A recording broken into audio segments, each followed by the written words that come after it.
राज्याचे कृषी मंत्री हर्षवर्धन पाटील, रविशंपा दंडाळे साहेब, आमचे संभाजी मोरकर, सुरेशांना खोते साहेब, दुर्गाडे साहेब आणि सर्वच मान्यवर आणि आपले आपण सगळे सिंगापूरचे सन्माननीय आदिवासी सदस्य आणि बंधूभगिनींनो, सर्वप्रथम मी पंचायत समिती आणि जिल्हा परिषद मध्ये सिंगापूर तालुक्याने संबंध पूर्णच्या पूर्ण सीट जिंकून जो विक्रम केला आहे त्याबद्दल मी तुम्हा सर्वांचं आणि सगळेच नेते मंडळी, कार्यकर्ते आणि जनता त्यांचे मी मनापासून आभार मानते. तुम्हाला सर्वांना मनापासून शुभेच्छा देते आणि पुढच्या वाटचालीसाठी दादांच्या मनातलं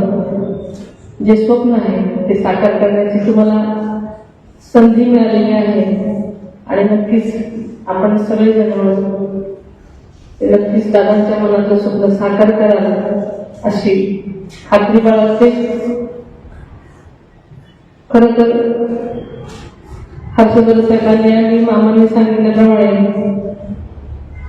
मला आयुष्यात कधी वाटलं नव्हतं की मी इथे तुमच्याशी बोलेन.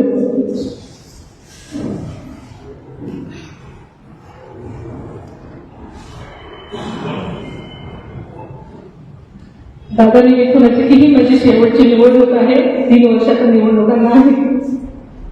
आणि तेवढ्याच उत्साहानं प्रत्येक निवडणुकीमध्ये जीवाचं रान त्यांनी करायचं ठरवलेलं असतं, त्याचं कामच असतं आणि त्याच्यामुळे ते सकाळी सकाळी इकडे यायला निघाले.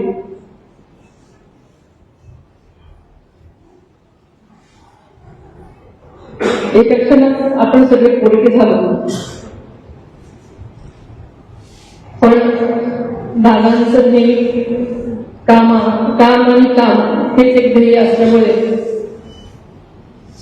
दादांना आवडणाऱ्या गोष्टीच आपण सगळ्यांनी